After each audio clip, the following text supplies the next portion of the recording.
Trial Lawyers University, where the Titans come to train.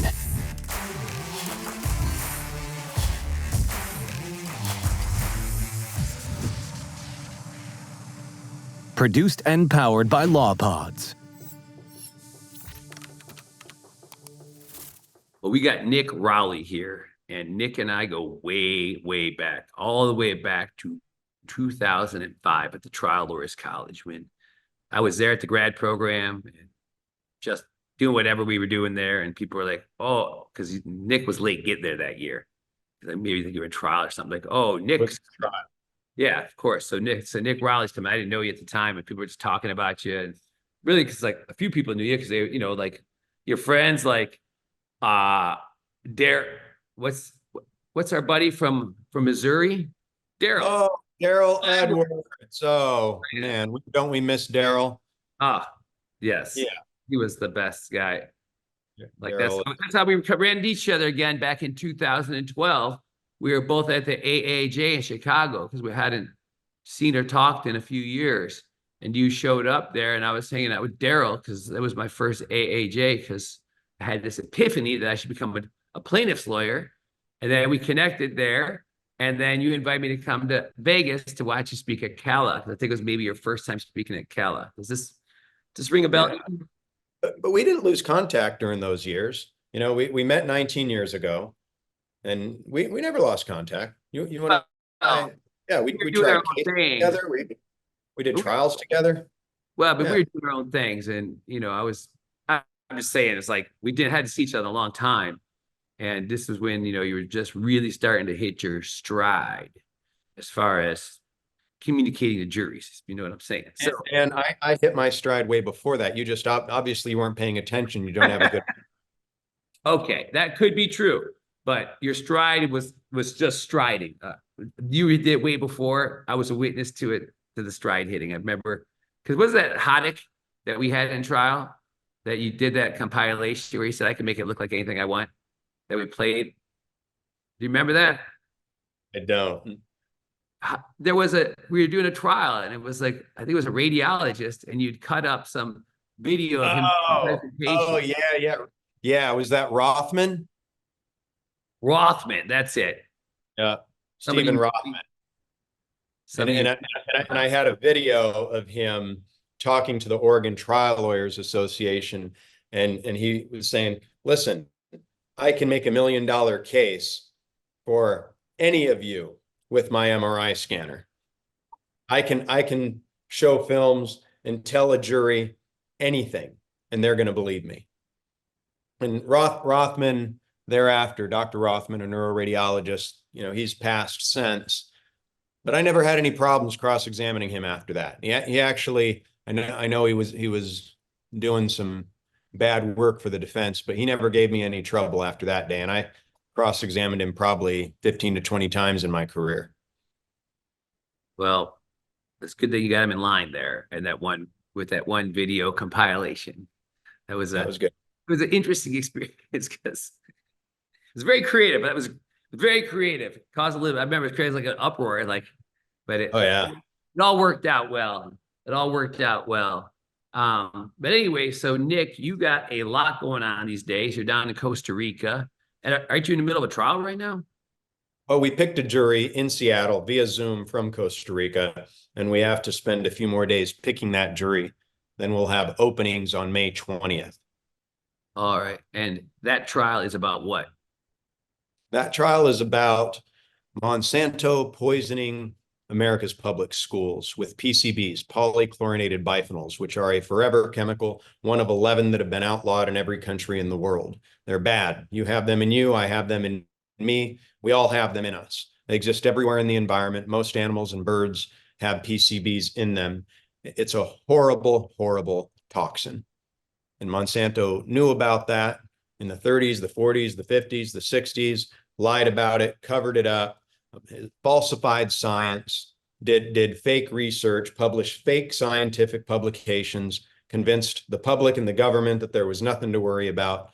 And now it's all PCBs are coming out of the cracks of caulking in schools, light ballasts in schools, and people are getting sick. They're developing cancer. People are dying. Children are starting puberty early. It's a neurotoxin also. So people are suffering brain damage.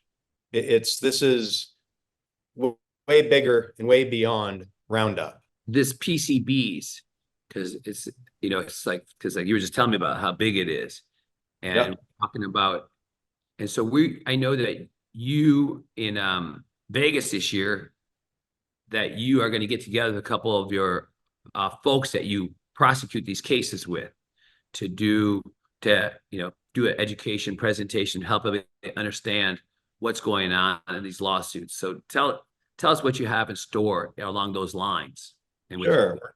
We're going to put on a half day or full day program in addition to the full trial by human program that will exist and take place within Trial Lawyers University in October.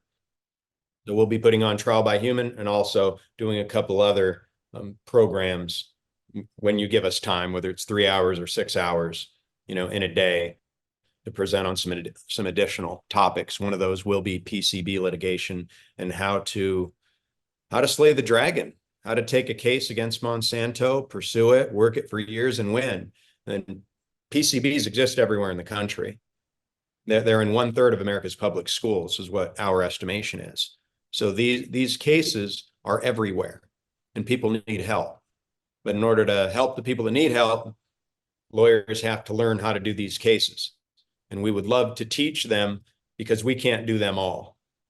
Handling a PCB case, you could handle a handful of them within one firm. So we need other firms to be weaponized to go into battle against Monsanto. And who are you going to be presenting this with in Vegas on the PCBs? Well, we have different trial teams, right? This is mass tort litigation that's going on in Seattle. So maybe we'll get Henry Jones there. Maybe we'll get Colleen or Ken Friedman, definitely Courtney and I. Maybe we'll get Rick Friedman to come down. We're still figuring that out, but Keith Bruno, Teresa Bowen Hatch, who both tried a case with Mike Wampold and his amazing partners. We've got a lot of people who have a lot to say about PCBs. So we'll put on a dynamic program. All right. And then the 3 days of trial by human. What do because you've been at both of the first two TLU Vegas conferences in 2021 and 2022, just in spite of your distaste for this city, which I get, because like I wish the city. It's not the city, it's the casinos. It's the smoke, it's the air, it's the environment, it's the drinking, it's the partying, it's the culture of our profession that we want to change. And the reason why we're coming is to try to help save some people, or to provide a healthy alternative to what others are doing. So we'll have pre-planned meals that are very healthy. We're going to have a gym. We're going to have a cold plunge, probably an infrared sauna. We're going to have a whole program within TLU that feeds people, that helps people leave TLU with a better mind, body, and spirit.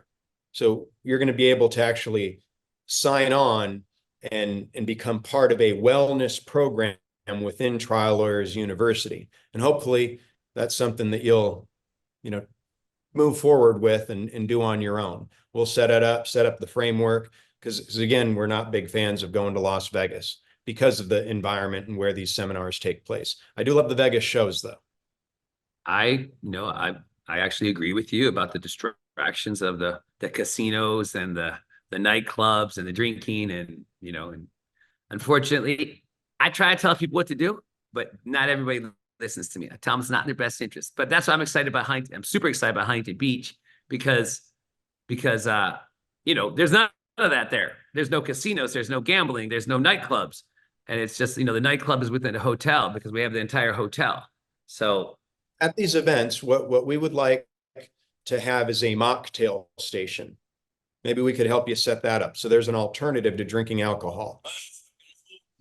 Yeah, I drink water. That's my alternative. But hey, but we can do whatever we want. People don't, they're not just sitting there with water looks, uncool. They want to have something else. Well, we got to be cool. This is very true. This is No, very we true. try so hard, don't we? Sometimes. Nick, let's talk about, I want to ask you, because I know, actually, I didn't even know this question. I've known you for a long time.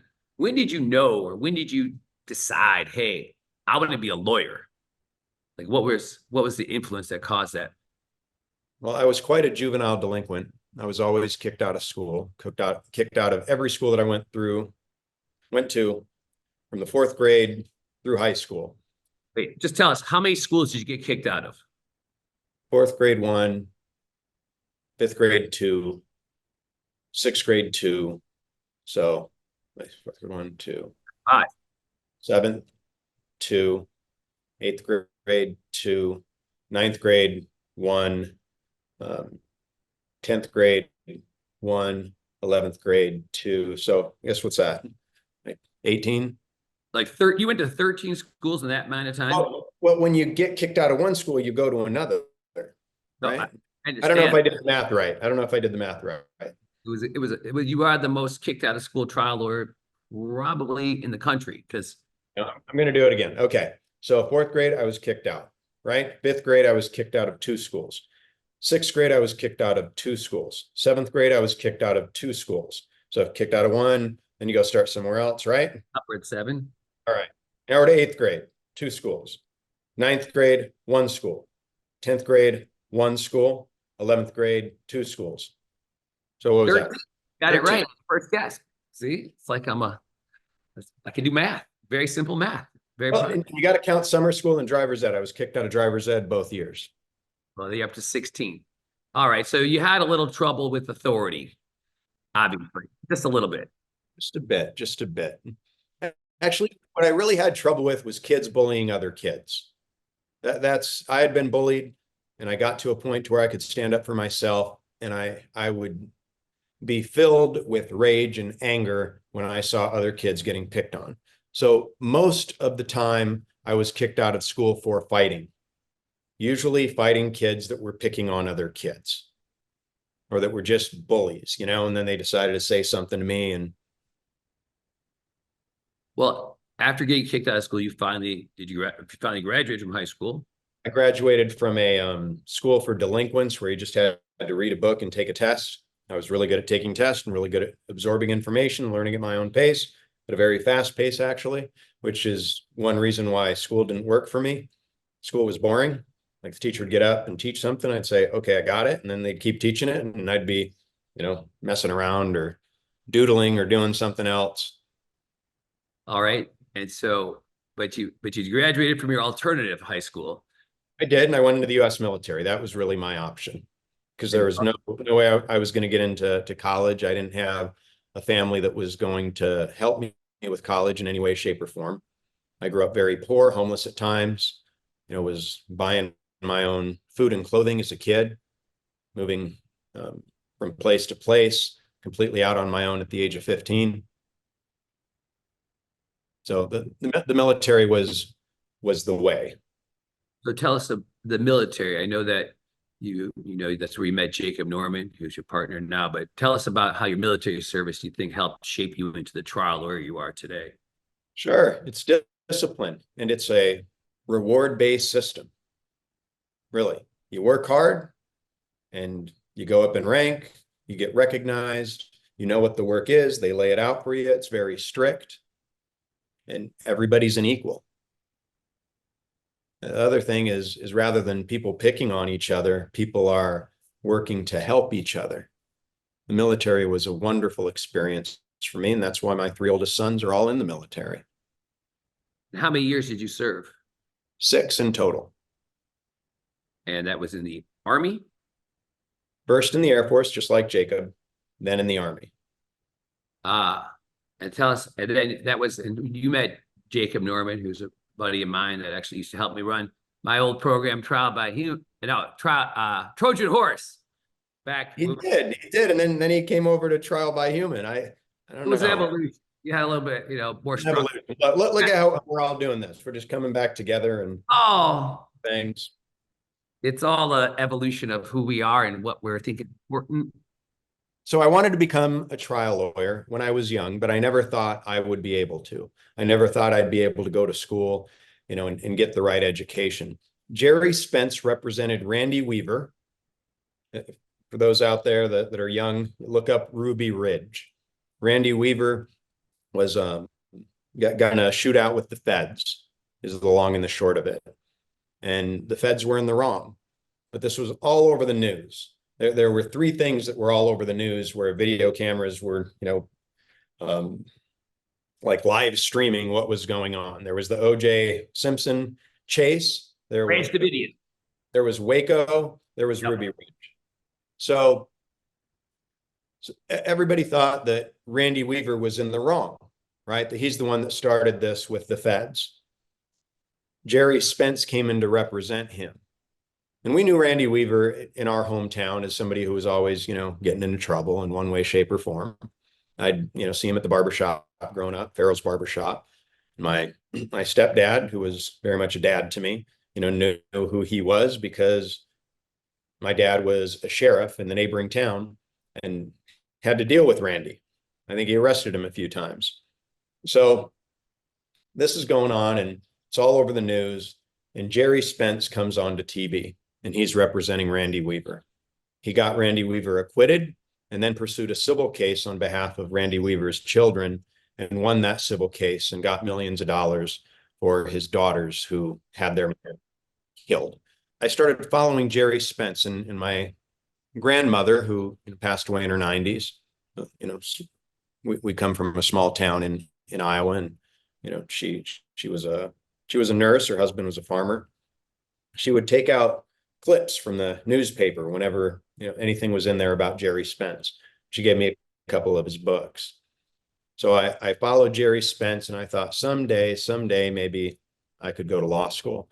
But I thought you had to have a pre-law degree. So I was actually doing a survival training course with the U.S. Army, and we were in the mountains. And one of my fellow soldiers was up all night on what they'd call, like fire duty, right? There's a fire, if anyone invades your camp. So we had to stay up all night, and we talked that night. And we talked about what we were going to do in our life. And he said, I'm going to law school. I said, wow. I said, what did you get your pre-law degree in? And I had a bachelor's at that time. And he said, what are you talking about? There's no such thing as a pre-law degree. So I said, really? He goes, yeah. He goes, you have a bachelor's, right? I said, I do. He goes, all you have to do is take the LSAT. I said, what's the LSAT? And when we finished our training, we had some days off, and he actually printed out a copy of the form that you fill out to take the LSAT. So he brought it to me and he goes, here, fill this out and send it in. So I did, and ended up going to law school. And where was your law school? I went to University of Laverne, which was it was accredited by the California State Bar, but not ABA accredited. I'd been accepted at some ABA schools, but I didn't know what an ABA school was.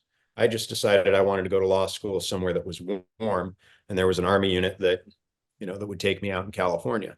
So I started law school in California, and it was the second year of law school. I was doing a Fleming's Fundamentals of Law course where you learn how to take the test for specific subjects that you're studying. And I was sitting next to this girl, still remember to this day. And we were talking, and she goes, what are you going to do after law school? And I said, I'm going to go back home to Iowa and probably be a small town lawyer. And she goes, you can't. You can only practice in California because your school isn't an ABA school. Again, this is my second year of law school. I looked at her, I'm like, what's an ABA school? What are you talking about? I stormed into the administration office the following week, and I said, what the heck? I told you guys I'm from Iowa, and I want to go back and practice in Iowa. And they're like, whoa. You just have to apply and take the bar. And we have other lawyers, who went to school here, who practice in different states. But it's really not that easy. I had to wait 5 years, practicing in California to be able to get licensed in Iowa. Yeah, at least now I'm licensed, in many states, kind of all over, and getting licensed in more states. And I've, appeared, let's see, in almost every state in this country on a case. And I've tried cases in about half of the states in the country. So it worked out, but I went to University of Laverne, and it was actually a really great education. There are a lot of great lawyers that came out of that school. Yeah, it's like law school, as we all know, is just part of the process. Doesn't really matter what you're doing there. Yeah. Nothing you learn in there is any relevance. I don't think it's even relevant to taking the bar exam because you forget it all. So you got to restudy shit. And it's only about passing the bar exams, not about practicing law. That's crazy. You tell me that you went to Harvard or Stanford or Yale. It's like, well, that's awesome. You worked hard and got some good grades and got into those great schools, but it doesn't mean doesn't mean a darn thing about what type of lawyer you're going to be. It's not an indicator at all. In fact, what I've seen a lot of the time is that these lawyers, they think they're elite, and they go to these elite law firms, and you get into trial against these folks, and like, you got to be kidding me. This is what, this is what an Ivy League education gives you. It makes you think you're elite. Now, there's some really great lawyers out there that went to, elite law schools, like Johnny Cochran went to Harvard. Really? Yeah. That's impressive. I didn't know that. Look at that. But Jerry Spence went to the University of Wyoming. And he failed the bar a couple of times, so it made me feel better about my multiple failures. Good. Made me feel better. So, Nick, after you get your bar card, how old are you when you get your bar? Are you in the Army while in law school? I am, yes. And then, the last year I got out. So I went into the military when I was 17 years old, my 17th birthday, and I did work with the Air Force before I shipped. And I shipped, I think that was October 14th. That's when Jacob Norman and I first met. And we went to, basic training, what, people would call boot camp together.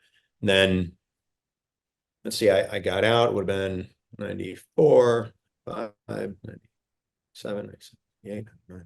Yeah, I got out right at the end of 2000. And then I graduated from law school. I finished law school the end of 2001, and then I took the February bar in 2002, and I passed, swore in as a lawyer in May of 2002. All right. Almost 22 years of practicing law. But I got certified as a law student while I was in law school and got a lot of courtroom experience as a certified law student. What kind of? Did my first trials as a law student. For the prosecutor's office, for the public defenders, for civil lawyers? Civil plaintiffs lawyers. Really? Yep. That's cool. I hit the ground running when I got out of law school. Most of the med mal defense attorneys knew who I was in Southern California. I had handled cases against most of them. Right. You used to work for Brian Brandt for a little while, didn't you? Sure did. Yeah, I was certified as a lawyer under Brian Brandt. We did cases together. He was great. He's still a great friend. That's hilarious. That's Brian Brandt, I wanted to work for him. Like my whole goal was to practice with Brian Brandt. So, and I had my own, I was bringing in my own cases at that point. I was moving and shaking. And I was up, he'd have me up for dinner at his house. We'd go on runs together. He was a really great mentor. Always told me to calm down, calm down, calm down. His dad was a lawyer. His brother who's not with us anymore. Brendan was a really phenomenal lawyer. But Brian, when I passed the bar and I swore in, I said, all right, let's talk. And I wanted my name on the door. I said, well, how long is it going to be? If I come in, then I get a piece of the action, a piece of what I win. And he's like, no, that's not how it works. No, you'll get a salary and you'll get it like a discretionary bonus and we'll work it out. And I said, well, how many years? Like I'm trying cases. How many years till, I get my name on the door? And I couldn't get a straight answer from him. And then he told me, he goes, for most people, it takes 10 years to become a junior partner. And then it takes this many years, and I'm like, that is not going to work for me. And so I didn't end up, all I wanted to do was work with Brian Brandt. And amazing the way the universe works out. Yeah, it is. But yeah, he's still a great, great friend. But, I was running at a very fast pace and, clawing my way up the cliff to succeed. I can't really explain, what the motivation was. To me, it was just life or death. It just, I worked nonstop. I'd sleep in my office in a sleeping bag. I was broke when I started practicing law. I had bad credit, I was in debt. And I found something that I was finally good at. I was a good medic. I was good at anything I ever did when it came to work, but I was good in a courtroom. And it felt wonderful to be good at something.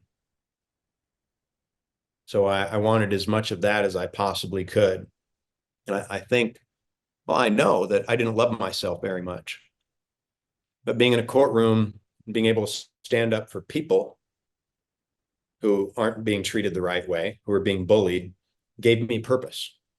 And then winning for those people felt wonderful. And I was winning for them and beating these bullies and not getting kicked out of school for it. That's great. That's the right. Better decision. And I was getting paid for it. It's like, this is the best job. This is the best job in the world. This is amazing. It is it. You know what? I get to take that guy down, that piece of shit, and the way he's treating, this wonderful person. And I get to knock them with a big verdict, and I get paid for it. Wow. It really is. I really, this is a great job being a lawyer. When people like piss on it, like, oh, being a lawyer sucks, or I'd never. Right. What are you talking about? Like, why? It's the greatest thing ever. There's no heavy lifting. It's all intellectual. And if you're good, you can make a really nice living, and it's fun, and every day's different, and you're doing things that are important every day. And it's always challenging because it's a constant battle between, for you, it's you and the other side. For me, it's, me against, doing my conference and stuff. It's a lot going on. It's a lot of organizational stuff that, I have to kind of grow into and learn how to do it, because if I don't do it really well at a high level, it's not going to be very good, and people aren't going to have that much fun and learn that much. So, my energy is focused on this right now, but I'm working on transitioning back to be the trial lawyer. That's kind of my goal. You should. I've tried cases with you, Dan. You're good in a courtroom. You won a lot of very difficult cases. I remember some of the criminal defense cases that you did, pro bono work that you did, and acquittals you got for people that were wrongfully accused or being overly prosecuted. You did great work as a trial lawyer. That's where you and I first bonded. But the work we do, what happens or what has happened to the clients, the people that we represent, is usually a generational injury. It's what happens to them and the way they've been wronged. Doesn't just impact them, it impacts their family, their children, right? Yeah. So what we do is we come in and we try to bring balance and restore whatever can be restored, whether it's compensation, whatever it is, getting that person's quality of life changed, their family's quality of life changed.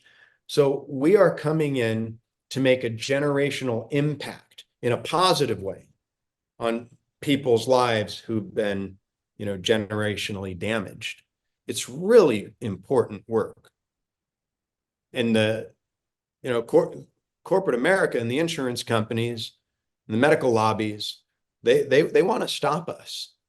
They want to stop us so that they can continue to get away with inflicting generational harm on the people in this country. It's awful. So we need trial lawyers. We need those lawyers who are out there complaining about practicing law and saying they don't like it to become trial lawyers so they can have a purpose in their life. Because if they don't like practicing law, it's because they're not practicing the right type of law. Right? Right. A lot of those people I hear are working for the defense, working for the dark side.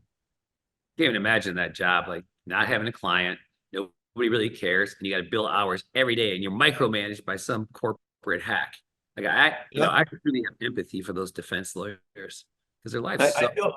I feel bad for them. There's some really, really good friends I have on the defense side, and there are some that really do great work for us. They work hard to make sure that their clients, the insurance companies, listen to them and settle cases when it's appropriate and take responsibility. There's some nice people on the defense side.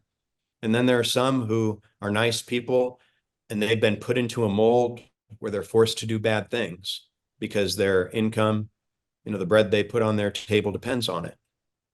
Yeah. That would not be a pleasant role to be in, but So when you first get your bar card, Brian Brandt is not making you a partner. So what's Yeah. Which Brian, if you're out there, that was a bad decision, my friend. Yeah, I think everybody, and it's like not investing in Google in 1999. Somebody said, I got this idea.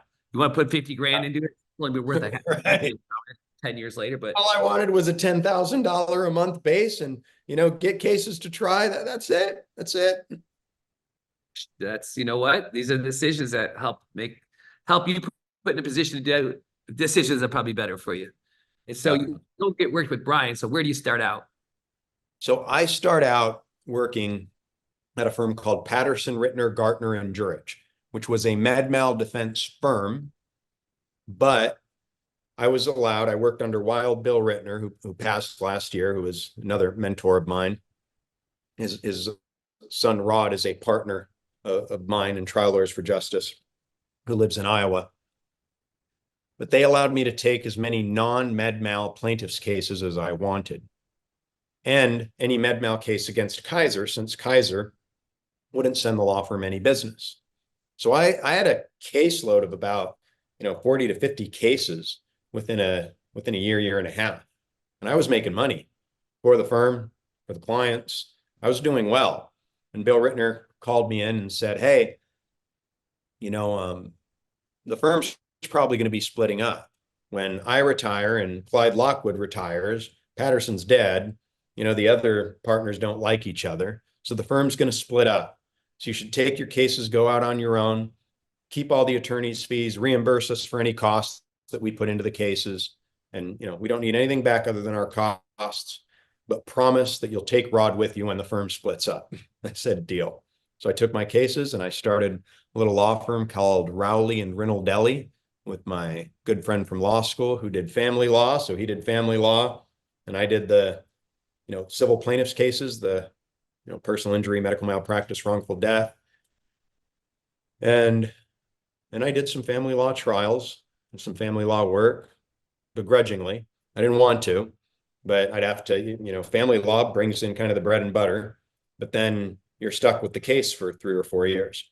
So after a couple of years of that, Danny and I split up in a nice way. He's focusing on family law and I want him to switch and start doing the type of work that I'm doing. And it just, I was back living in Iowa with my family. It was after I'd gone to the Trial Lawyers College and I opened up my own firm, which shortly evolved into Trial Lawyers for Justice. Then I was a partner in a firm in California known as Carpenter, Zuckerman, and Rowley at the time. Currently, it's Carpenter and Zuckerman. Had a great 12 years, handling my California cases with them. You were a partner for 12 years? Yeah, 12 years. 12 years. But Trial Lawyers for Justice was a separate firm that did all the out of state, all the cases out of California, out of state cases. And that firm, has been in existence since 2007. All right. And then, so when did you formally just no longer be part of CZR? So went back to CZ and, you just the Trial Lawyers for Justice a couple of years ago? It'll be 3 years in October. Okay. That's Lance, our friend. Remember Lance Behringer? Oh my God, he's great. There's so many great lawyers over there, who I love and care about. Yeah, they're all doing great. Lance is actually, he did my Trojan Horse program way long ago, back in 2015, but he's actually coming to. Because I sent him, I said, go do this. But he's coming to the first day. He's coming to the boot camp training that I'm doing June 2nd, 3rd, and 4th in Huntington Beach before the 4-day TLU Huntington Beach. So it's gonna be like my first rendition of a 7-day trial college where people learn the physical skills of performance and presentation, the eye contact, controlling their facial expressions, their hand movements, their voice, slowing it down, using visuals, getting juries to look where they want them to look, those little things that are really important to do. And I'm super excited because Lance, he's such a student of the game and works so hard. Oh, that guy works hard. He does. He needs to try more cases because he's really good. And he has the ingredients. He has the ingredients to be a really, great trial lawyer. someday. Yeah. I think he is a great trial lawyer. And you have, Pedge Ben Cohen, who's phenomenal, Robert Ungen, who's phenomenal over there. And they've been getting great results, all of them. Yeah, Pej is actually going to do a presentation on CRPS at Huntington Beach. That's awesome. Yeah, I don't know him that well, but I'm looking forward to getting to know him better. Should. So, He's a really great guy. yeah. So that I want to shift gears for a second with you, Nick. You did this Trial by Human, and you wrote several books. And the first one was Trial by Human. Is that right? And so Trial by Human is not just a book, but it's also your community, your listserv, and these live conferences that you do. So tell us about Trial by Human and what it's all about. Well, it's a program that you can attend. We do what trial lawyers college would call regional seminars. We do our own little seminars. Sometimes they're one-day seminars, sometimes they're Thursday, Friday, Saturday, Sunday seminars, and then we do 1 or 2 weeks in the summer in Montana. And you show up and we get you on your feet. I think we do things a little different than the other programs, because the other programs are all teaching wonderful things. So we want to do it a little bit different. I tell people, I say, listen, any program that's out there, you should do it, because you're going to learn something different from other teachers than what you're going to learn from me. So that's what you and I did, Dan. We did everything, anything that was out there. We did it. We tried to absorb everything like sponges, right? Mm-hmm. There's a lot to learn. Exciting to learn. Yeah, you have to be committed to it. But Trial by Human, we work on, we do breathing. We do, you were just at our program in Santa Barbara. I know I have insights on it. I was gonna talk about it when you breathe. You were practicing the breathing. Then I was going to be my turn and say, yeah, I was just there in Santa Barbara. It was such a great time and a great event, and I got to see so many of my friends there. From people because people that go to programs and train, they go to different programs and train. And so it was good to see. And I haven't been a student or sat anywhere near like a student in a while. I've had somebody else's type of workshop. So it was great for me just to be, I just love being part of it. I don't care. Honestly, it's like, I just love being around trial lawyers. I just, I wasn't teaching there. I wasn't doing it. I was just, fly on the wall as a student for maybe about an hour, a couple of hours present, but it was so great. And, people, the community and people, working on their cases, thinking about their cases, come up with new ideas, and just having fun with each other was really such a unique experience. So I know you got one coming up besides what we're going to do in Vegas, right? You got something coming up in Montana.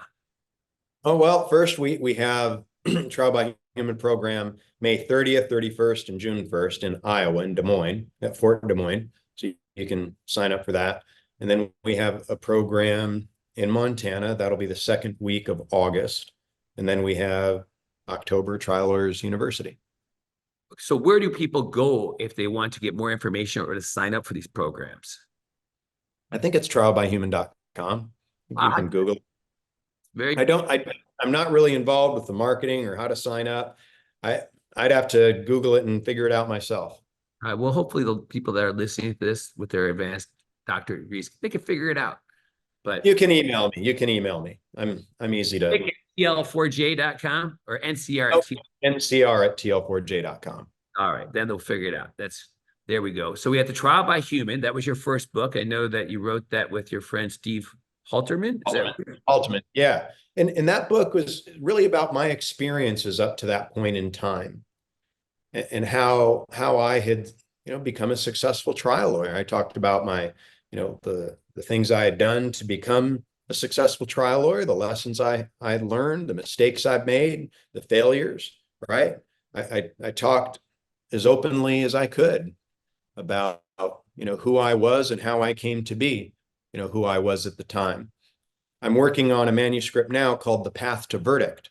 It'll probably be published in probably 3.5 years. My plan is to publish it by the time I'm 50. So I'm 46 and a half right now. And that will, really go through my journey from Trial by Human, maybe going back a little further, looking at it from a perspective that's a bit different because I have more experience and more wisdom. I look back now at some of the things I would do 10, 12 years ago, and I say, whoa, I do that way differently now. Also, people are our country, politics, everybody's evolving. Everybody's changing. So the way I talk to jurors now is a bit different than the way I talked to them 15 years ago. What worked then isn't necessarily going to work now. Different juries are going to decide things differently and be impacted differently by different arguments and different pieces of evidence. The Brutal Honesty podcast, which people will be able to find on Spotify, on YouTube, on actual, when you search for an Apple, podcast, there's a little app. That's where you will find the Brutal Honesty podcast. And that should be released for the first episode 2 weeks from now. I'm going to talk about, in the Brutal Honesty podcast, we're going to talk about things that most podcasts don't talk about, that most people don't talk about. Really peel back the layers of the onion and get down deep into who I am, who the different guests on the show are. We're going to talk about not just wins, we're going to talk about losses and how we can take, and this is something that I'm going to talk about at Trial Lawyers University when I do my Zoom appearance in June, taking fear and turning it into fuel. I hope that the Brutal Honesty podcast will be something very cutting edge that will help a lot of people. That's why I'm doing it. Well, I look forward to hearing it, and I'm sure it will. And, the whole fear thing is an interesting topic, fear to fuel, because I just look back on before I did the event in 2022, when I signed that contract in 2021 around Christmas time, I was terrified because it was so much money to, for the space that it was freaking me out. And I had to refocus my mind and, be grateful for the challenge that was ahead of me and stop letting negative shit cloud my brain, where it's like, we can choose what we think about. We can choose what, we focus on. And if we allow ourselves to, we can focus on fear and insecurity and failure and doubt, but that doesn't serve, that will serve you in a negative way. Or we can just like, okay, I got this challenge. This is going to be a chance to see what I'm made of, and I know it's like, I'm going to become something better on the other side by pushing myself super hard. Just like when people, it's the same thing when people do trials, especially trials with areas they're not familiar with. Like when you did your first PCB trial with, Rick and your wife and everybody, it's like, it's a new challenge, whole new set of materials to learn and arguments to make. And, when you're doing things for the first time, the odds of not having the success you want go up greatly because we have these things called learning curves. And so, that's just, but that's a great, I'm looking forward to the Zoom in. Hope maybe the judge recognizes the importance of the mission and says, you know what, we'll give you an extra day off, Mr. Rowley, to go visit in person, but we'll see. And if the judge does, or I don't have a witness that day, Dan, I'll fly in. All right. There, and then I'll fly back the same night. I'll do that. Figure it out. We'll figure that out. Let's talk about I'll be there in person. The only reason I won't be is because we have that Monsanto trial. Oh, I know. And you'll be taking a few days off before that to go to Iowa to do your trial by human event. So that's yeah, I'm gonna finish court on Thursday night, fly to Iowa, be there for 2 nights, and fly right back to Seattle. Yeah, that's a big commitment. Let's talk about your other book, though, because one I think probably could be your most impactful, most popular book is Running with the Bulls. I always hear lawyers telling me, I wrote a Running with the Bulls letter all the time. The Running with the Bulls letter. I sent that Running with the Bulls letter and I got paid. I'm like, so we were running with the Bulls. What was the motivation to write that book? I do think that book is helped people more than anything else that we've written.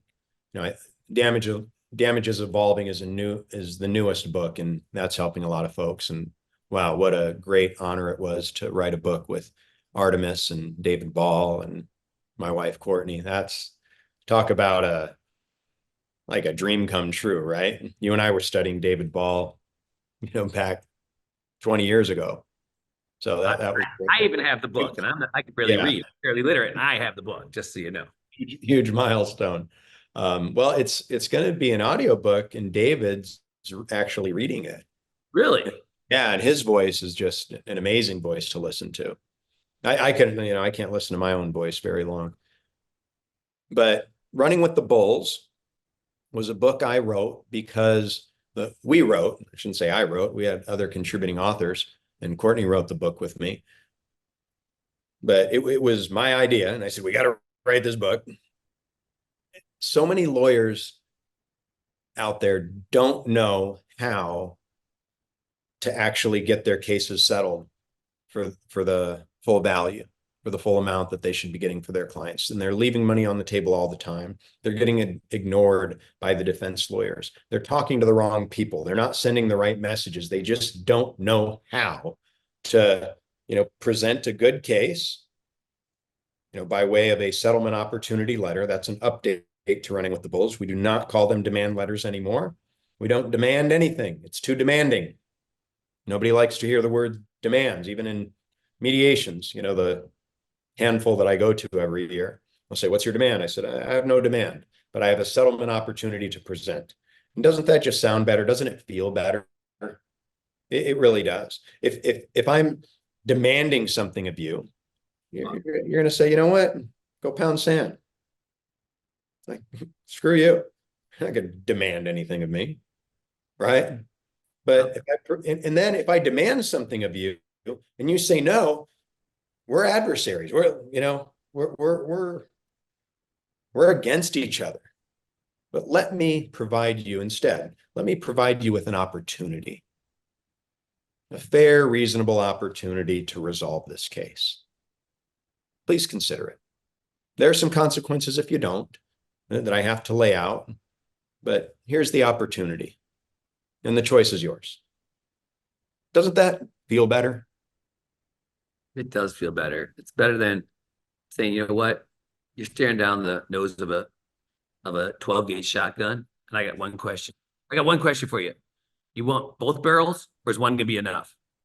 See, that's adversarial right there. That's very adversarial. That's very adversarial. What you said is much more, let's collaborate, see what the right number is, what justice dictates. I think that's a better approach.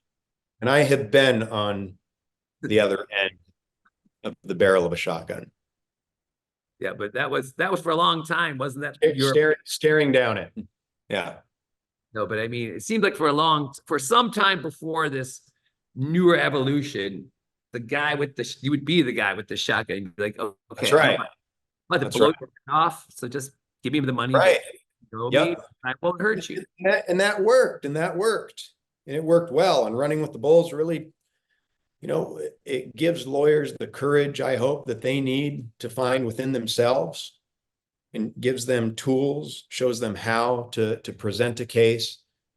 I can't even count the number of lawyers that have come up to me, or that have called, or have emailed, reached out and said, Running with the Bulls, changed my career, changed my practice. And look what I'm doing for people, giving me examples. It's awesome to hear. But at some point I will write a update to it. Courtney and I will write an update to it.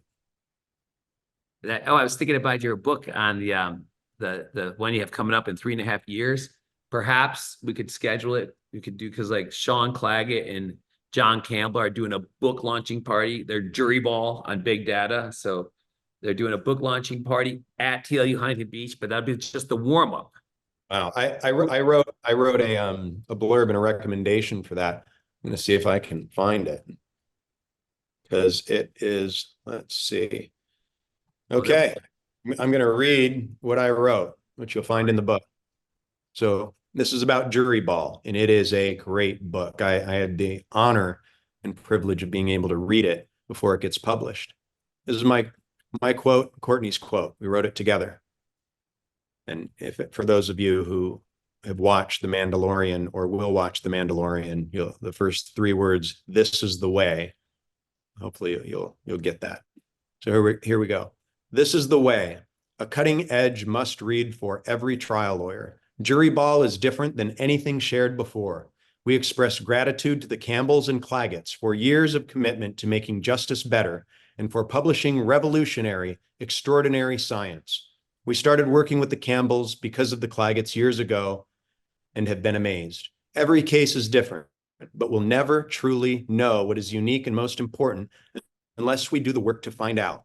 We especially love the chapter on wives' tales and the way this book teaches us how there should never be any set rule about what to do, how to do it, and which jurors we should trust.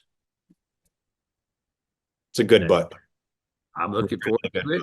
People coming behind it. These can get the first copies off the press, probably get some of those, authors to sign them, because Clagett's been fired up about this for a couple of years. It's his first book. So, I'm sure the first one's always seems tougher because so many things that are doing that you're not used to it, because you're not, The neat thing about the fact that they're self-publishing it is they will know who gets a book. So no one from the defense bar is going to get that book. You can't get online and buy that book, I hope. I think they're tracking it. Campbell's and the Clagett's are very smart. They are very smart. There's no doubt about that. And pretty good lawyers too. Hardworking. Hardworking and, Good people. And Sean and Sean and his firm are going to host a golf outing for 144 of his closest friends on October 16th. And you're going to do something for some of your closest friends, hopefully, out in the desert that has more along the lines of your philosophy on life. Yeah, we're going to do an epic hike and maybe some yoga, red rocks. Yeah. How about, just like throwing it out there, but maybe some psychedelics too. Who knows? Depends where we are in our journey. What you talking about, Dan Ambrose? I'm just, because you're out in the desert that people do stuff like that. I've heard about that happening. That's all. That's all I'm saying. And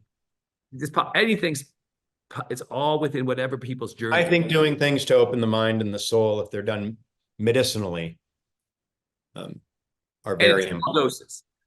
It's always helpful. Yes, absolutely. As long as it's within the bounds of the law.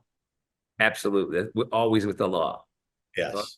So you have one more book that we didn't talk about, and that is the book you wrote with Courtney again, and your trial consultant on voir dire and opening statement. I can't remember her name. Yeah, Wendy Saxon. Wendy Saxon. That's it. Yes. Tell us a little bit about that book and what was behind writing it. I can't count how many juries we've picked with Wendy. She's amazing and she has the experience of picking thousands of juries. And we wrote a book to really show people how to start their case. Because if you start a case right, flowing through and ending it is going to be much easier. The idea was to write a book, and we've talked about it with some different co-authors, is to write a book about presentation of the evidentiary portion of your case, and then a separate book on closing and rebuttal. But what we'll probably do is have evidence, closing, and rebuttal all tied as one. So there's a second part to that book. We've done a lot of talking about it, but we haven't put it in motion yet. It's interesting the way you divided that book is kind of how we divided our webinar on your last verdict, because in that verdict, we talked about the big data. I mean, on the last webinar we did, I think it was just half ago with Clagett, you guys talked about the big data, and we went through some of the voir dire, and then a lot, like 90% of the actual opening from the case. And then once we get a moment after your Monsanto trial, perhaps we can, finish up the process of looking at your directs and crosses and closing in the context of that motorcycle trial. I think what you could do is set it in the evening while I'm in the trial, the Monsanto case, and we might have time over the next few weeks to record a second session. But there are other people. There's Katie and Karen and Lee that can jump on, and we can get through that trial, because it might take a few sessions to really break that down. And then get me back on there when it's time for cross-exam and the closing argument. I'll work with the TL4J team to get that put together while you're up there. You have my blessing to get it done, because sitting there and listening to the sound of my own voice, I couldn't tolerate it after however many hours we spent. It was 3.5 hours, so it was a while. So, Wow. it was pretty in depth, But actually, I want to talk a little bit more about that case, because that was your last trial, wasn't it? It was. And that was the first trial that was ever televised in Indiana, as far as I know. In the history of Indiana, the first time a video camera was allowed in the courtroom for a trial. It's so great when the cameras get inside the courtroom. I wish there was a camera in New York right now, so people could really see, and judge the testimony and the evidence for themselves. Yep. Unfortunately, people are deprived of that, and they have to rely on secondhand, which is not nearly as compelling as listening to witnesses and seeing them cross and hearing the tone of their voice and making judgments ourselves. But I want to talk to you a little bit about trial in the context of that case, though, because that case, tell us a little bit about that trial. Sure. So there's an F-250 truck that says Tesla on each side of it because it is owned by Tesla. It is a Tesla maintenance F-250 driven by a Tesla employee. Tesla hauls its cars around, right, when they need to be serviced or exchanged on a flatbed. This is the truck that pulls the flatbed. On the morning of, I think it was the 17th of April in 2017, it was April of 2017. There's no trailer that had been dropped off the night before, and the Tesla employee is making a left-hand turn, a dangerous left-hand turn that he should not have been making, but other people make it and they do it all the time. Tesla pointed that out during the trial.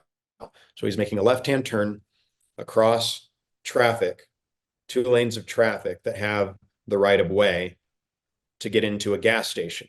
And a motorcyclist makes a right-hand turn to head in the direction it would have been westbound on Rockville Road. And he makes a right, and the truck makes a left and broadsides him. That's the case. And the truck, its defense was they couldn't see the motorcyclist because it was obstructed by another vehicle in front of it, or the sun was in their eyes. And the guy was, what we call trying to shoot the gap. He was already, at least according to the animation I saw, he was already taking off before the vehicle that was kind of this, obstructing his view of the motorcycle. And before it even passed by him, he's already on the gas. So the Tesla employee gunned it to make that left-hand turn. He shot a gap between that passing truck and the next. It was a red car that was right behind the white truck in the number 1 lane. So yeah, he shot the gap, didn't see the motorcyclist, and didn't see him even after he hit it. Didn't see him till he got out of the truck. And that's because when he was making his left-hand turn, he was looking to the right, looking for the oncoming vehicles. Right. Not just wasn't paying attention. That's right.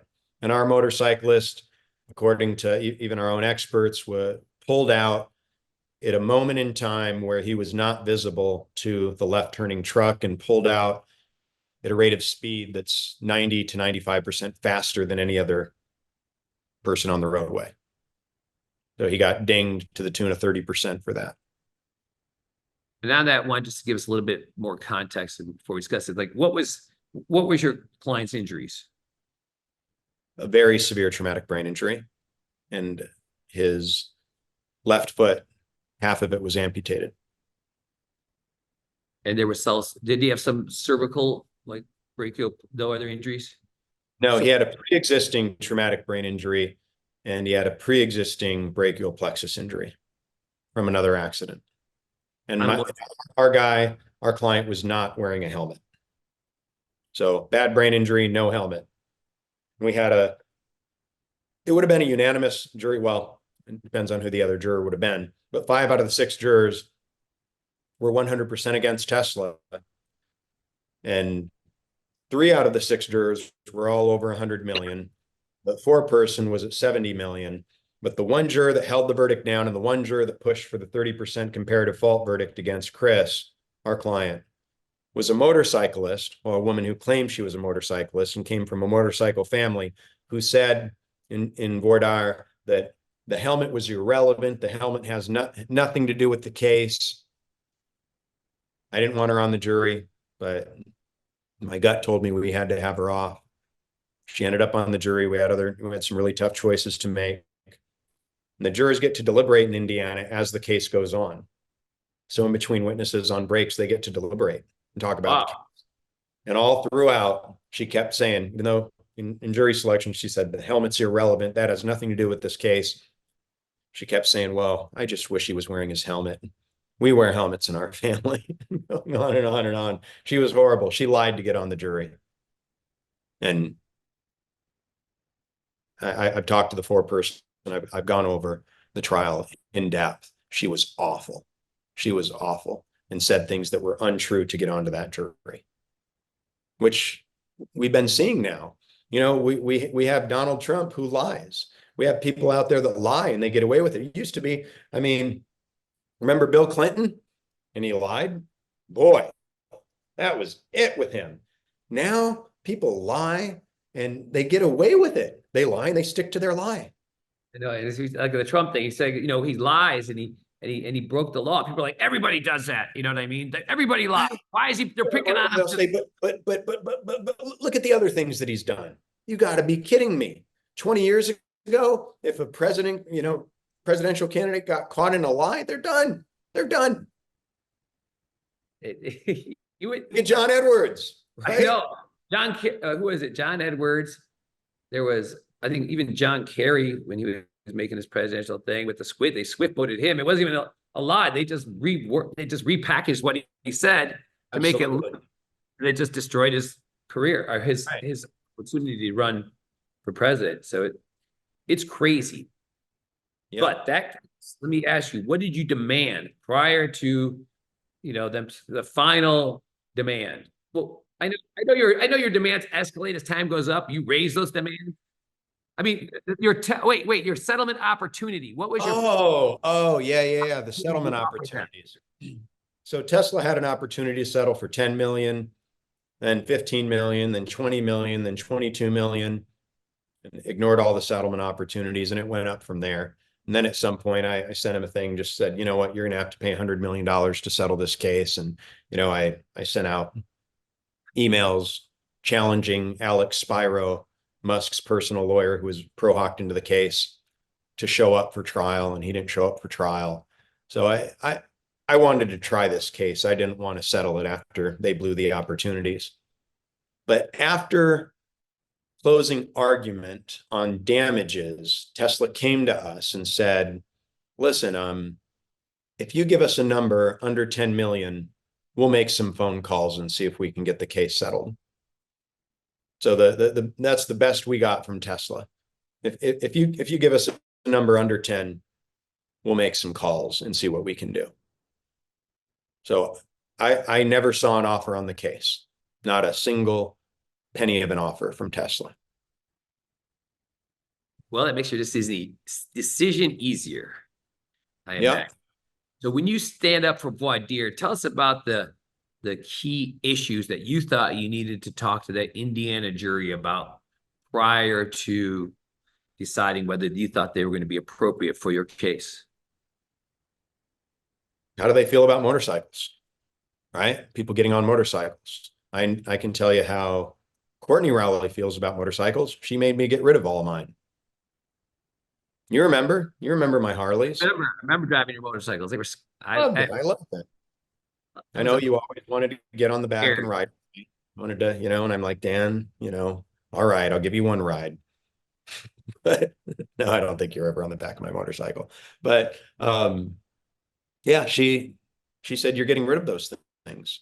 I'm not going to marry you and have kids with you if you're riding motorcycles. We've seen what happens to people on motorcycles through no fault of their own. Right? Bad things happen. Someone pulls out in front of you or someone broadsides you on a motorcycle. It's going to be way worse than if you're driving in a car. So I had to talk to jurors about that and find out, you know, is there anyone out here who's going to have a tendency or just a leaning towards putting Chris Dugan at fault just for making the choice to be on a motorcycle? And got a lot of people talking about that, and people were brutally honest. We had some jurors give us everything we needed for a cause challenge. And then I threw out the fact that he wasn't wearing a motorcycle helmet. Some people came out of their skin about that. And then the law in Indiana is that can't impact the verdict in any way, shape, or form. That doesn't, dock the damages. That doesn't impact liability. That's a fact in this case that can't be used in any way to reduce the amount of the verdict that Chris gets if we win the case. And we had jurors give us everything we needed to get them off for cause because they couldn't do that. And then the other thing was money damages, non-economic damages, making clear that non-economic damages, the human value of what happened to Chris, the human losses, right? The pain, the suffering, the loss of enjoyment of life, the permanent disfigurement, that was the biggest part of this case. And to find out which jurors had feelings, had attitudes that were adverse to money verdicts for non-economic damages. Now, how do you feel? There's some folks that say, if it's money for medical bills or for lost earnings, I'm fine with being a juror in a case like that, no matter how large those numbers are. But if you're talking about money for pain and suffering and loss of enjoyment of life, I hear, millions or tens of millions of dollars for something like that. And that goes against the grain of who I am and what I believe. Is that your truth? Anyone? And people talk about it. Yeah, that bothers them. And if you read in the newspaper, you see there's a civil lawsuit and a person was awarded tens of millions of dollars for pain and suffering, not medical bills or lost earnings. There's some folks out there that'll go, what the heck? Another one of these big out of control jury verdicts, and put the paper down. There are other people that might be neutral. And other people might say, wow, I wonder what evidence that jury heard to justify a verdict like that. Where would you fall? And talk to the different jurors about that. And you started out your voir dire with gratitude. So tell us about that. I was very grateful that just when you've waited so long to get to trial on a case, when you've seen the people you represent devastated each time the defense gets a continuance, when those jurors walk in the room that actually responded to their jury summons, that's beautiful. That's special. I was filled with such gratitude for every juror, even the bad one that ended up on our jury. So I was filled with joy and gratitude that now I'd have the opportunity to present Chris's case and that he would see justice. But the feeling of gratitude, but then when you stand up, is the first thing you talk about brutal honesty? After expressing gratitude in that case, I was very thankful. So I expressed my gratitude, and then I asked him to please be talkative in the way that I do. And then I went to brutal honesty. And for those, for those potential, people who are listening to this who haven't ever heard you talk about brutal honesty, maybe you want to kind of tell us how that particular, because you really made that brutal honesty voir dire sort of like your trademark in this weird sort of way, because they existed. Those two words existed, and the concept existed before you. Yet you've been able to these two. I had never heard brutal honesty, those two words used together before. And it was back in, I think it was 2006 in Du Bois, Wyoming, at the ranch where I was, going through voir dire and practicing my jury selection skills, where I came up with and I wrote down brutal honesty. And I put it in trial by him, and I started using it in trials. And now I hear brutal honesty everywhere. So it's one of the few things the main thing that I take credit for. That you've contributed to the plaintiff's bar. Judges are doing it. The defense lawyer in Monsanto was doing it in voir dire last week. And I, brought it up. The judge, I said, "See, you like brutal honesty?" And she's like, I said, "Where'd you learn that?" To tell the judge the truth. You read my book. It's okay. Not all been out of shape. But judges use it, and it really works. It really works. Gets people talking.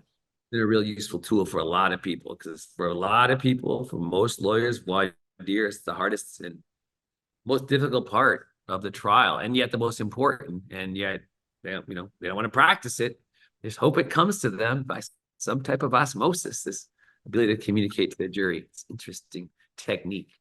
The important thing about brutal honesty is that it's not yours, it's theirs.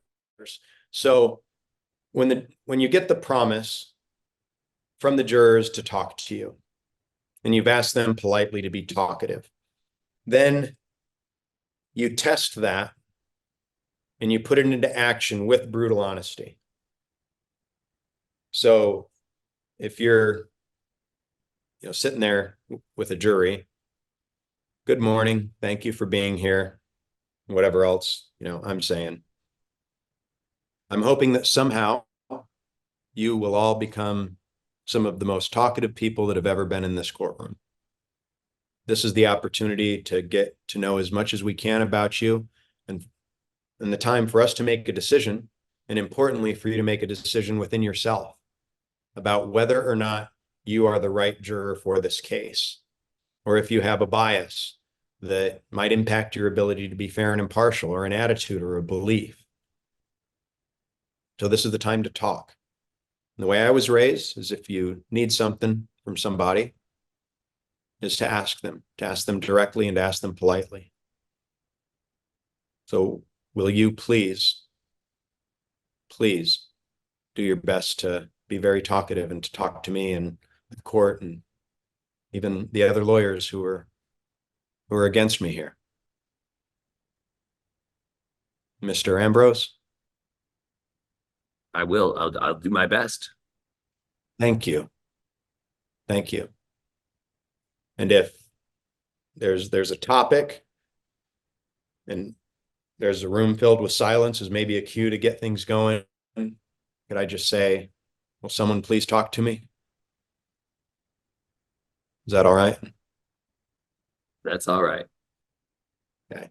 I might check in with a few other jurors, take a breath. Now it's time to move on to something else. Let's see if this works. That's what I'm thinking in my mind. I'm filled with gratitude because these jurors they've promised, they've told me, they've given me their word that they're going to be talkative. That feels great. They're going to help me do my job. Brutal honesty. Brutal honesty. What do the words brutal honesty mean to you? What do those words mean to you? Will someone please talk to me? Saying like it is, telling it like it is, even if it hurts. Thank you, Mr. Ambrose. Who else? I'm using my eyes. I'm looking at jurors, and now we're testing. Are they really going to talk to me? And I use brutal honesty to do that. And then as we go through, it depends on how much time you have. If you have unlimited voir dire, then you might go through most of the jurors. Thank you. Please be brutally honest with whatever we're talking about. This is the time to make the decision about who should be on this jury. And it would be really awful for the person I represent or for the defense to find out at the end of this trial that the case went a certain way because we had a juror or jurors that came into this case with a lens of bias or a filter of bias or something that made them better for one side versus the other. So it'd be awful at the end of the trial, one of us says, "Hey, why'd the case turn out that way?" And one of the jurors says, "Well, you should have never had me on this jury." See, I have a loved one in the who works in healthcare, and I have a bias in favor of healthcare professionals. So I really held you to a higher standard of proof, and sorry, I was kind of favoring the defense to begin with. Or I have a loved one who was a victim of malpractice. So this was my opportunity to help somebody out because I couldn't help my loved one. then we wouldn't be winning the case. And we do expect to win with the evidence, but fair and square. Not because we got people onto this jury that were already favoring our side and giving us an unfair advantage over the defense. Does that make sense, Mr. Ambrose? Yes, it does. Thank you. Is there anyone that feels that way? Boom. Now we just start talking. You might just say, you think you'd be who thinks they'd be a good juror on this case? Who here would say, it might be difficult for me. Might be difficult for me. And just get them talking. And love them for doing so, no matter what they say. They say something that's awful and, rude. You'd be grateful and love that person because they're saying it now, not back in the jury room after having been sworn in as a member of your jury. Right. Right. That I think, see, I think that's going to be real helpful for people. Just, listening to you put together like that. I know it has for me, just thinking about it and thinking about, that next jury selection or somebody I'm helping, prepare. Like I'm going down to see Tim Felice. I'm leaving here in 3 hours to head down to West Palm Beach because he's trying cases left and right and getting some. He's a good trial lawyer, man, and he is just going at it. Oh no. And he even got himself a plane like you. See? He's like, real trial lawyers have their own planes. I'm like, yes, they do, Tim. Where are we going? But planes help you get to more places quicker, more efficiently to help more people. That is my goal, to get a plane too in a couple more years, so I could be more efficient and help more people. But I have to keep working real hard and saving my quarters up for eventually. Let me ask you a little bit more about that case though, and that the opening statement, because you had all these issues that you talked about, the helmet, the kind of the sun in the eye stuff, and the blind, all these issues. So when you thought about that opening statement and the issue of comparative fault, because I know that after the big data studies there, no matter what you did, they were putting 30% on your plaintiff. So I know you were not, thrilled with those numbers and wanted to beat the data. So tell us about your opening, how you thought about your opening statement and what you wanted to accomplish by the time you got done with your, because that was an hour and it was a very, very in-depth length opening statement, like an hour and a half, and it was a bifurcated trial just on liability. I mean, serious forensic review they did. Yeah, I took too long in that opening statement. I was angry. And I didn't let the anger show, but it was in me. The demonstrative that I planned to use during the opening statement would have probably been 40 minutes had I been able to use that. They objected the last minute, and the judge said I couldn't use that, and a bunch of slides that were still shots of that demonstrative. So then I had to use the courtroom and turn the courtroom into the scene of the collision. And it took me more time. And I said, you know what I'm going to do? I'm going to win this case in opening. I'm going to destroy them before they even stand up. And so I took a long time working to do that and trying to calm myself down and stay calm during that process. So I watched that opening and I think, boy, I could have been way more efficient. And I had rehearsed the opening, jury selection and the opening on Saturday and Sunday. So I walked in on Monday and I had to do a different opening than that, which I had prepared and rehearsed. So, but let me just sidetrack for a second. You've done what, over 100 civil jury trials? How many would you guess? 178.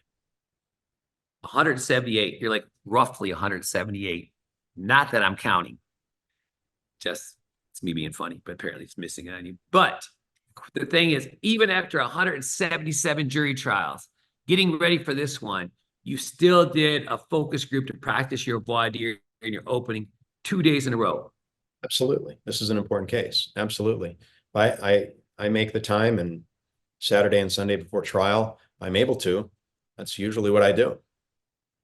And what is the benefit of that for you, even with all your experience?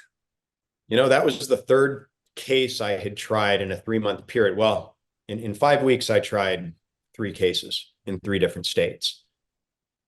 And I had to shift gears. I was in a different place. And I just wanted to make sure that when I got into trial, also, I was upset about this case. So I needed to calm myself down a bit, which, again, I got riled up because I wasn't able to use what I intended to use in my opening. It's the right thing to do. You're going to find things. I know that with the focus groups, I found some things that I needed to say, and found out that some of the things I was going to say weren't going to work that well. So I added some things, I cut some things out, and I was ready. I was prepared. If you're going to, go into I don't know, whether it's a boxing ring or a cage and fight, you're going to warm up and you're going to do some drills before the fight. You're not just going to sit around and do nothing. You got to get yourself, pumped up. Got to get the wheels greased. You roll right in. Got it. You rolled in and your hour and a half opening, but my question was, when you were done, what were you? You were just trying to win. You were trying to win that trial in that opening statement. Trying to win that case in opening statement. That's right. Which I've done many times in my career. But I don't think that winning your case in opening is the way to win a case right now. I think giving the jurors information, being very neutral is the right way to go. And let the defense get up and spend the rest of the trial destroying their credibility. But don't try to sell your case in opening statement. You don't need to. You don't need to. We live in a world now where everybody is skeptical about and questions everything. Used to be you'd get up and you'd say something good, and it has credibility and people accept it. Now, man, as you're talking, people are rejecting what you're saying. Human beings don't get their information from the same sources, not even within their own families. Everything's scrambled right now. I think that makes Russia and China pretty happy that that's what's going on in the United States. And we're all taking the bait. I mean, what do you listen to? Don't answer, but where do you get your news and your information versus where do I get mine? It's probably not the same place. And I might get something that's going to say something completely opposite to that which you are reading. So you're not tuning into InfoWars on a daily basis, is what you're telling me? I don't even know what that is. Alex Jones, the psychopath. I read the Atlantic, the New York Times. As do I don't read the Atlantic, but I read the New York Times. But I won't listen to anything on Fox News. And there might be some truths on Fox News, but I won't listen to it. Look at that. See, they have more in common than we do. Me too. It's crazy. Crazy.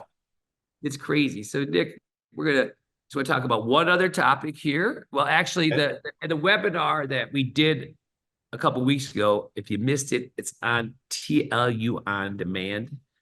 And if you don't have TLU On Demand, if you shoot me an email, Dan@Trial Lawyers University, I'll send you a 1-month comp code for it.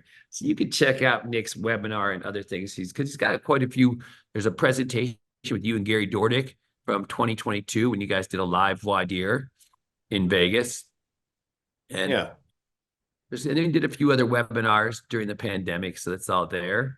But you and I were involved a couple years back. Nick and I happened to be involved in the same lawsuit for different purposes. And, because I got sued by the Trial Lawyers College because they thought people were confused between Trial Lawyers College and Trial Lawyers University. Well, that's what they alleged. And it was a little bit. Yeah, they alleged that you started Trial Lawyers University to confuse people with the Trial Lawyers College, which had split up. There's now the Trial Lawyers College, and there's the Jerry Spence method, and they're both teaching, and they're teaching people well. They have their own programs, and I hope everybody on both sides is doing well. But they sued you and alleged that you were part of some conspiracy. There were a bunch of allegations against you, and none of them were true.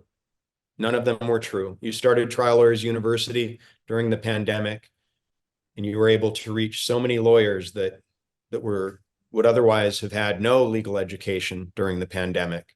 And you unified trial lawyers from all over the country to become a part of TLU. And you did something, Dan, that's so great and so outstanding. And I'm so proud of you for it. I'm so proud of you, knowing you, almost 20 years, what you did with, putting Trial Lawyers University together. And you've been so dedicated for so long as I've known you, to helping other lawyers learn. So you put this beautiful thing together, and you had a lawsuit filed against you. And I don't think it's because there was malintent. I think it's because they believe that's what had happened, because some of the people on one side of the litigation between, Jerry Spence's group of people and the other side thought you were on one side, and you weren't. And some of those people had spoke on your platform when it first started. So you got pulled into this ugly mess. And I came in with Jacob Norman, my partner and your longtime friend, and we defended you in that case. And we did it pro bono. Even though you offered to pay us, we wouldn't take it because we felt you were being bullied.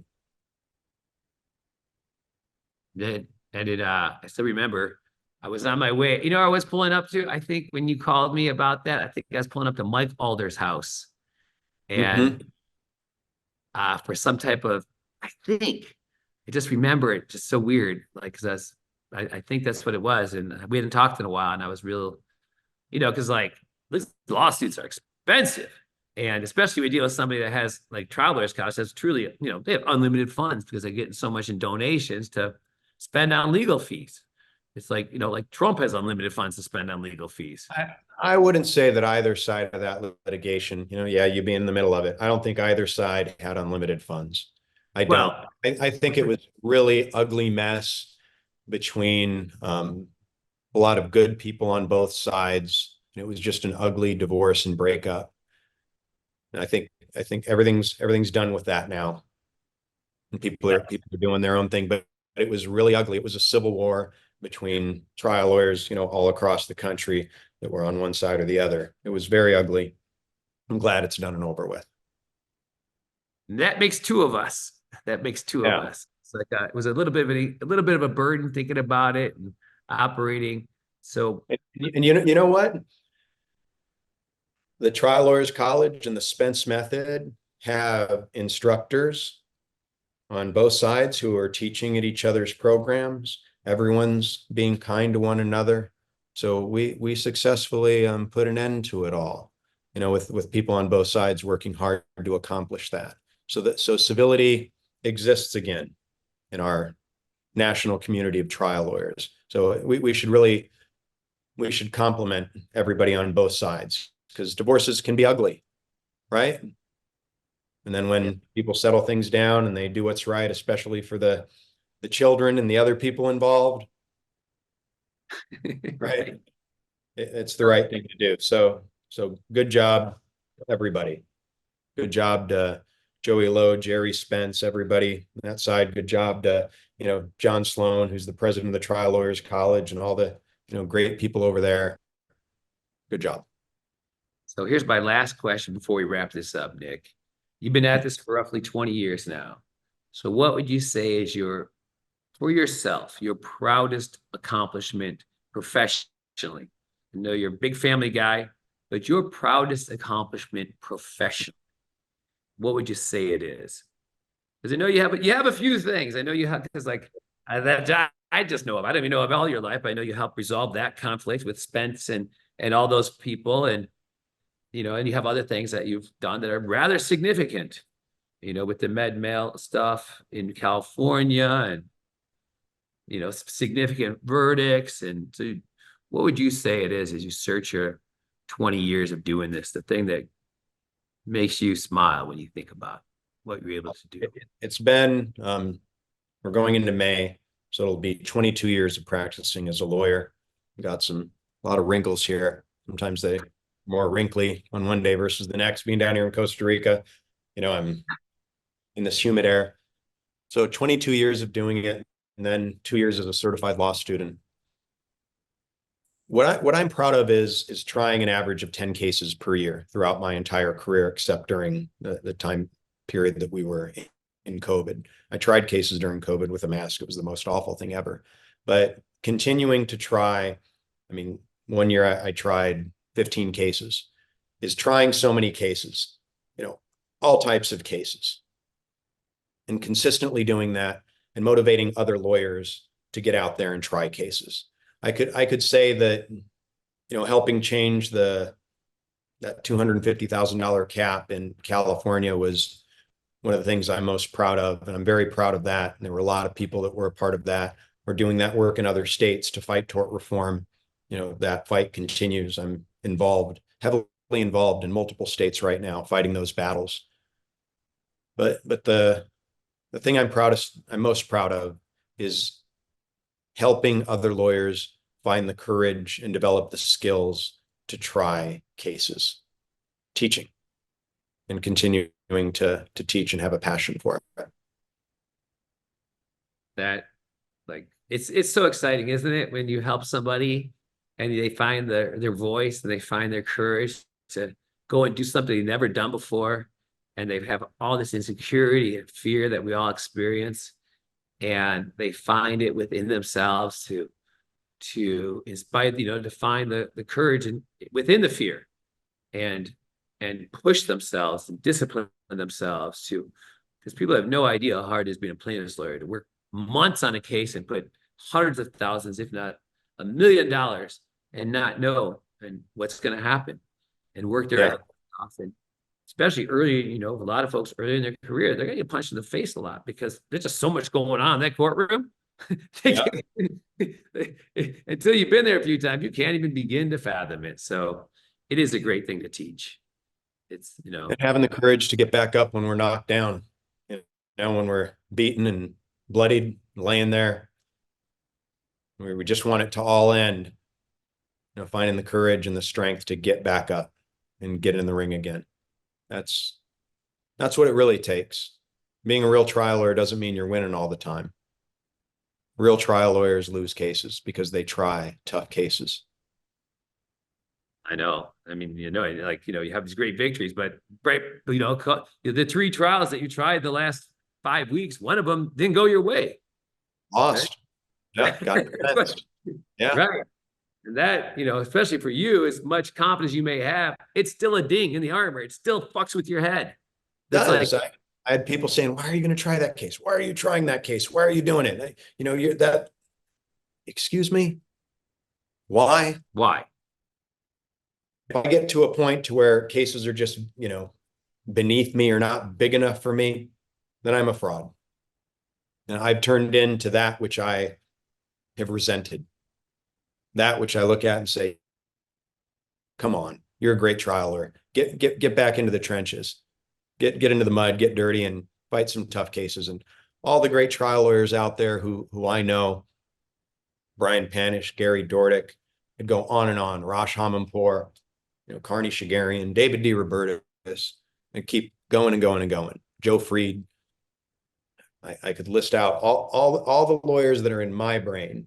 Keith Mitnick, Rick Friedman, they try tough cases, and sometimes they lose because they're real trial lawyers, and those are the people we should look up to.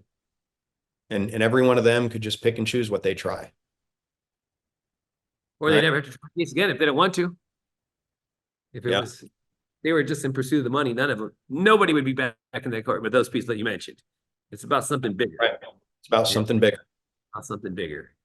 Well, Nick, I appreciate you visiting with us from Costa Rica, and I look forward to seeing you in Huntington Beach in one capacity or another, hopefully in the flesh, but we'll see. And I look forward to the next 6 months because we're going to do some really, I think some really cool shit together to help people get better throughout this country between these programs we got going, and your trial by human programs to get people together. I know a lot of people that we're excited to go to Montana. They're out in Santa Barbara. They're already making their plans and stuff. So it's so great, the community. I just love the community and seeing people that, your friends when you get together, besides learning. So that's Well, you've built a big one that's connected so many of us, Dan, and I'm proud to be part of it. well, thanks. I'm looking forward to it, and good luck in that trial. And we'll be touching base throughout it and see how, and definitely in the middle of it in June. Ready to train with the Titans and set records with your verdicts? Register for our live conferences and boot camps at triallawyersuniversity.com.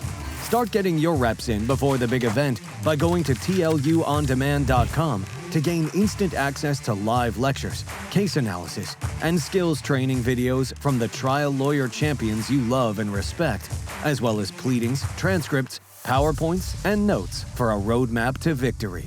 Join the group that continues to get extraordinary results. Trial Lawyers University, produced and powered by LawPods.